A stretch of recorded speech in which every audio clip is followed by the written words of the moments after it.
Okay, we're going to talk about Sasquatch today. I'm going to take a chapter out of order, largely because I've been thinking about doing this anyway. And in case anybody's getting bored with going through the Inside Out story in order, because books are a little different than YouTube channels. So, first, I wanted to start with something that I saw a long time ago, about 10 years ago. I was going duck hunting down at a duck camp across the river from Clarksville, Missouri, on the what is that? It's the towns down there. Oh, yeah, I'll think of it in a minute. Anyway, across from Clarksville, Louisiana, and there's a spit of land, a long peninsula between the Snai Bayou drainage lagoon, ditch, whatever you want to call it, and the Mississippi River. And that land is about maybe a mile wide at the widest and about 6 or 7 miles long. And it's right above where the Snai Bayou runs into the Mississippi River. It's pumped in there by the Corps of Engineers. So I was headed over to the Mississippi side, and it wasn't particularly early in the morning. I think I was arriving late. And a deer ran across the road in front of me. It's a dirt road. You could call it gravel if you wanted to, but it's hardly.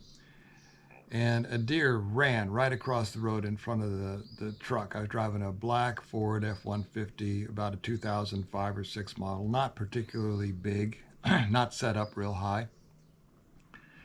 And right behind the deer, catching up with it, was a blur that ran across the road right in front of my truck, 20, 30 feet in front of it, and real fast. And after it ran across the road, I thought I must have seen a bobcat, because back when this happened, Sasquatch was nowhere on my radar. And I knew we had bobcats moving back into the area, and I knew we'd seen them down there at the duck camp. Pleasant Hill, that's the town on the Illinois side, Pleasant Hill. So anyway, this ran across in front of me, and I described it as kind of boxy. It looked like a moving square block.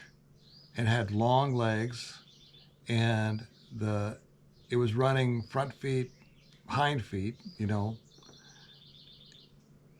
and its head was on the top, on the front, facing forward, and it just shot across the road like a car running a red light at 30 mile an hour, just zip. And it was the color of a bobcat. But I didn't see any spots. Bobcats don't really have a tail. I didn't notice a tail, but it was like a reddish brown. But it always bothered me because it seemed rather large and the legs seemed rather long. And I've drawn a picture of it. This is what I saw. It was like boxy on long legs with the head facing forward. And it's troubled me for a long time because it was bounding. The legs were like it was bounding, but the back stayed level. The body was not bounding. It just shot across there like on rails, very fast. And the reason I drew this, I just drew this a few minutes ago, and the reason I'm thinking about it today is I bumped into another YouTube channel that I'd never really seen before. I think he's a British guy, like the Tipton Traveler or some cute name. I can't think what it was, but he was interviewing an Aussie, a real Crocodile Dundee and the Raw kind of guy in Australia at some campground. And he had said that the Aussie said that he'd been out to visit a farm where they had said not to go because they had yowie out there. And on the way driving out, he said 2 of them ran in front of him, and they were just a blur, running on all 4s. And back when this happened, I was aware of Bigfoot, but I wasn't sure if they were real or not. I thought I believed in them. I'd seen the Patty footage and all of that. I thought that looked pretty real. But I was still a Jeff Meldrum fan. You know, could be a relic population of great apes, some way that, you know, sustainable, but very few migrating around somehow. And I thought they probably always moved on two legs. So when this thing was running on all fours, Sasquatch never hit my brain. But after this guy just a couple days ago mentioned this, it's like, oh yeah, they do run on all fours sometimes. And then the things about it made me want to go finally look up bobcats running, which I did on Google Images videos, you know. And there's one thing about bobcats running. They still look like a cat. No matter how fast it's running, you can see that that is a bobcat. If it ran right in front of me, I would see that a cat ran in front of me, just like a greyhound would be a dog, or a cheetah would be a cheetah. You could see that it's a cat. This thing looked weird. It looked weird, and it moved really fast. And although the legs were in a bounding syncopation, front, back, the back was level. It went straight across. It did not undulate like it was bounding. So I don't know what I saw, but I'm pretty sure I didn't see a bobcat. That's the news on that. So if you don't see one of these things stand up and get a really good look at it, the image is slippery. I'll give you that much. So I don't know what I saw, but it's really interesting. And then the interesting part about it is where I saw it, because this is right across from Clarksville, Missouri, and that's where the 1971 or 2 Momo the Monster Flap occurred, right across the river from there. And after everything that I've now learned from listening to hundreds and hundreds of emails of other people, I'm leaning towards the probability that I saw a juvenile Sasquatch run across the road chasing a deer. That's what I think I saw. So, that having been said, I wrote an article in August of 2022 that was published in MUFON that bore the headline, let's see, my article was Sabe, a 21st century oral history emerges. And the headline on the MUFON Journal was, Is Bigfoot an Alien Race? So I'm going to read you my article, not the article itself, but the chapter 23 from my book Inside Out, which talks about the article that I wrote. So here we go. I hope you enjoy it. And again, we're going to get to more evidence and stuff that I found in that. But this, if you like Sasquatch, this is some interesting stuff. Steve Istall recently said that it's like going from, if the Sasquatch mystery was a skyscraper, his channel is like going from the first floor to the top really fast, like going up 30 stories really fast. And that's what this article does. If you're new to the channel or you're new to the topic, just file this away because you're not going to believe most of it. But this is what I've learned from Steve Istall's The Facts by How to Hunt channel on YouTube. Okay, here we go. This is the article entitled A New Oral History Emerges. The August 2022 MUFON Journal bore the headline, quote, Is Bigfoot an Alien Race, unquote. In that journal, MUFON published my article, Sabe, a 21st century oral history emerges. It had occurred to me after listening to Steve Istall read emails for a couple of years that he is using our version of modern technology to create an oral history concerning Sasquatch and similar bipedal beings. From time to time, emails will mention the oral history of First Nations people.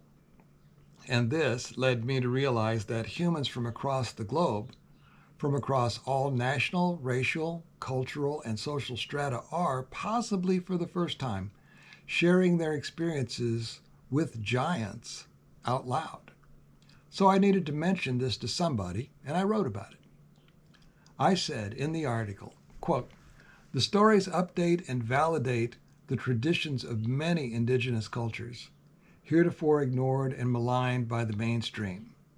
Thousands of voices are speaking out, unafraid of ridicule, sharing their unwanted encounters, and searching for truth alongside hundreds of thousands of their fellow experiencers, forming what they call the Club of No Return. And there's a footnote for that. That's what Steve refers to his subscribers as, the Club of No Return. Also, if it's not already running, you'll note we've got some more B-roll going, so you just don't have to look at me read all of this. And the B-roll's from here on the farm. Going on, here from memory and in no particular order is a partial list of this recently accumulated knowledge. Take from it what you will or leave it. The following list includes changes and comments not included in the MUFON article. Number 1. Sasquatch beings are usually referred to as Sabe, a First Nations Ojibwe name for beings without the Bigfoot pop culture nonsense. That's what most people on Steve's channel refer to them as. Number 2, Sabe is man, not human Homo sapiens, but a bipedal intelligent being with the power of language and the ability to reason in the abstract. The, quote, mind of man, if you will. These beings are not animals. I will explain why I think this in more detail when we get to my article, Who in the Universe is Man? Because I've written about this, and that's what the Baha'i writings are describing, explaining. Number 3, they have names, families, and clans, and follow their own rules of social conduct. Number 4, they seem to respect the mention of the Creator. When frightened by them, Christian Sabe experiencers call upon Jesus and rebuke Sabe, ordering them to cease some undesirable behavior. To the extent successful, Christians believe Sabe is, quote, doing as commanded by the power of Christ, unquote. But be fair. Command a black bear, wolf, wild chimpanzee, or gorilla to cease and desist by the power of Christ, and without doing more than that, how often would a reasonable person expect that to work? This may be correct and makes sense from the Christian perspective as a sort of miracle on command, should you think Sabe is an animal, but I believe the Sabe people may simply be acquiescing in the request out of their own respect for the divine and their relationship with their Creator. God is an abstract concept, so either way, Sabe's response to such a command tends to put them above the animals, does it not? Some, not all, have bioluminescent eyes. This is number 5. The color may express the degree of agitation, curiosity, worry, fear, anger, etc. of that individual. A very agitated state seems to produce red. As anger or fear decreases, the color changes to a cautionary yellow. Gentler emotions may be displayed as blue or clear. Those rare human individuals engaging in ongoing interaction and communication with the Sabe people have told us all, through Steve Istall, that the Sabes themselves do not know how this happens or why some eyes glow and others do not. 6, they can engage in mind speak, and these incidents are not exactly the same.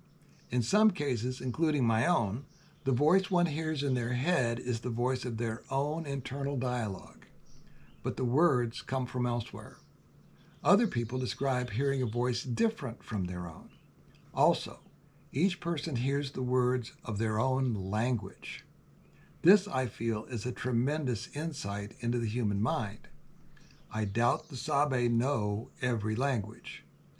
And how can they know what language someone speaks or thinks in, even if they have heard them say a few human words? This little wrinkle bears further investigation as interaction with otherworldly beings, as they say, looms. 7, They can use infrasound to render humans helpless by filling them with dread. They can also project feelings of peace, calm, and safety. 8. They can produce a horrible smell, like a skunk, only worse. This may be to ward off intruders, namely you and me. It may also be that some don't practice very good hygiene. I am a child of the 1950s. I knew people like that. Maybe you did too. Number 9. Though rare, Sabe encounters can involve missing time, and the experiencer may change location by several feet or several miles. Sometimes clothing is rearranged, turned inside out, or put on backwards, etc. Physical harm has not been reported. PTSD sometimes arises from these events, but can occur from simply seeing one of these creatures. Reports from people with combat experience often describe never having been so afraid, even under fire. 10. They are seldom, if ever, by themselves. If you only saw the one, that is because you didn't see the other ones. 11. Some humans attribute Sabe's behavior to their being somewhere on the autistic spectrum. This has been relayed in emails more than once. 12. At least some are interdimensional. They have appeared out of and disappeared into thin air right in front of people. Tracks often just stop in the middle of an open field. Campers hear tree limbs crashing as Sabe approaches their camp at night, only to find no damage the next morning.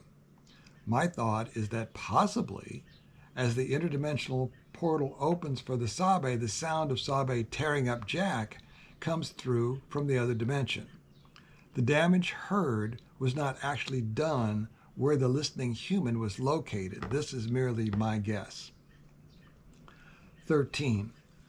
Some may be able to disappear by cloaking themselves while not changing dimensions. First Nations tradition often describes them as shapeshifters. Many people reporting in by email have said they were sure they were looking at a bear or a rock or a tree until it stood up and walked away. This could, in some instances, simply be the mind trying to associate the visible shape with something common and understandable. And that's very similar to me deciding that I must have seen a bobcat when I now know they don't look anything like what I saw. 14. They follow rules. Human ignorance of those rules is no excuse, hence the hitchhiker concept. If you go out looking for them, they may feel invited to come visit you. You live in Manhattan, they don't care. They seem to go wherever they want, whenever they want. Number 15. They have incredibly good eyesight and see in both the visible spectrum and infrared that we know of so far. They see the infrared light of a trail camera as you see a street light. They see the single candle power flick of a Bic lighter from incredible distances, like a mile away. 16. They have a sixth sense and seem to know the instant you see them and exactly where you are, and so they look directly into your eyes. 17. They don't kill us or harm us, even though they easily could. They seem to abide by some higher, interstellar, law in that regard, unless you kill one of them. Violence, actual or threatened, towards the Sabe is not recommended. Most hunters, after having an experience, make two incompatible statements. Many say they will never go into the woods unarmed, and from now on they will always have available whatever seems to them to be overwhelming firepower. And then, in the next breath, they say no matter what gun you have, it probably isn't enough. 18. There is a bell curve of good ones and bad ones as with humans. Some are okay to interact with if you are brave enough. Others wantonly destroy livestock, pets, and property. These get rebuked. The Sabe are aware of who in their clan or neighboring clans is good and who is not. Their roars may be warning humans of the approach of an unsavory, bad Sabe. 19. They can be very territorial. They can also be very neighborly. 20. They are everywhere. Mountains, desert, wilderness, farmlands, woodlands, swamps, near towns and cities, everywhere. 21.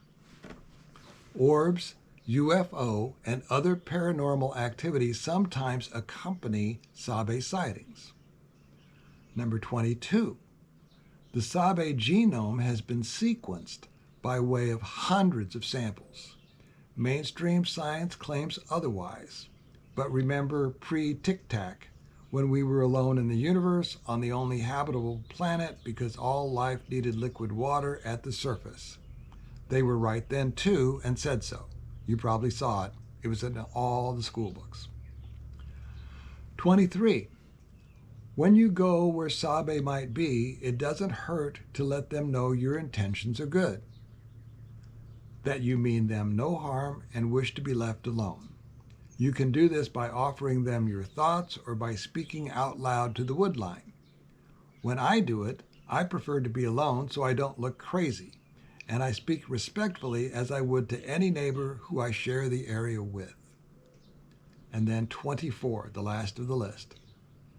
Once you see a Sabe or recognize an encounter, it changes you, and you may have more encounters. It seems very likely that they tag you or adopt you. The more knowledge you have going in, the more likely the experience might be positive rather than terrifying. And that's also why I wrote the book. I'm not an expert on this by any means, but I'm just sharing everything that I have encountered. Plus, there aren't any books being written that apply the writings of the Baha'i Faith to this topic, and they definitely have something to say that someone might see as insight to help them understand what's going on here. So, a very diverse international community has arisen, thanks to social media and a few brave individuals, to pool their knowledge and experiences regarding this particular being. From listening to their stories, I have realized that my own ongoing experiences with Sabe go back to my childhood on the Illinois farm where I live now. That is a big part of why I wrote this story instead of some other. As far as our current human civilization timeline goes, they have always been here. It is no different where you live, wherever you live. I return briefly to my research into the sacred texts of an obscure Eastern religion, and that would be the Baha'i Faith. Know thou that every fixed star has its own planets, and every planet its own creatures, whose number no man can compute, unquote. That's a big number. Statistically, then, the odds for existence were always in Sabe's favor. I also found this, quote, there must assuredly exist both spiritual and material relationships among the countless universal beings. And although our present methods and sciences cannot detect these relationships among the universal beings, their existence is nonetheless clear and indisputable, end quote. This is precisely what all the thousands of voices creating the new oral history have shown. It is clear and indisputable that Sabe exists. Another quote follows. The power of the understanding differs in degree in the various kingdoms of creation. The mineral, vegetable, and animal realms are incapable of understanding that which takes place in the mind of man, unquote. Sabe can speak to you in your mind, in your own language, and sometimes using the sound of your own voice. Animals can't do that. Humans can't do that, can we? I think Sabe just dropped the mic. The hoop of discussion has raised questions about Sabe's sixth sense, or group of extrasensory abilities, and whether similar patterns in humans have atrophied. And to be more explicit, Steve Istall has often asked his listeners for any information about lost abilities that humans might once have had. The writings mention something called inner vision, to wit, quote, "He has given us outer sight to view the lights of the sun, and inner vision by which we may perceive the glory of God. He has designed the outer ear to enjoy the melodies of sound, and the inner hearing wherewith we may hear the voice of our Creator. Therefore we must endeavor with heart and soul in order that the veil covering the eye of inner vision may be removed." This last part's in italics, which I added myself. "That we may discern in his mysterious graces and realize that material blessings as compared with spiritual bounties are as nothing. Thus, our power of inner vision is covered by a veil that can be removed," quote, said Captain Obvious, unquote. Easier said than done, perhaps, but Sabe has done it, or so it seems. The following paragraph concludes the article in MUFON. Quote, "In ufology, cryptozoology, forbidden archaeology, the missing, etc., the evidence is usually staring us in the face, as Sabe sometimes does. Despite a frightened status quo, being in complete denial, grassroots experiencers have at last found a way to share their Sabe sightings, encounters, interactions, theories, and knowledge from around the world directly with each other, without fear of ridicule, through hearing everyone's emails read right out loud in an emerging oral history. Some remain anonymous for various reasons, but just as many do not. Deny or accept, your choice. Either way, the proverbial cat is purring on our lap right here, but the bag is way over there." I was really happy that MUFON included an article briefly summarizing some of what the human collective has learned about these people. This was 2022. My own experiences in 2023 would lead to some strange new interactions that very few humans have yet to comment upon.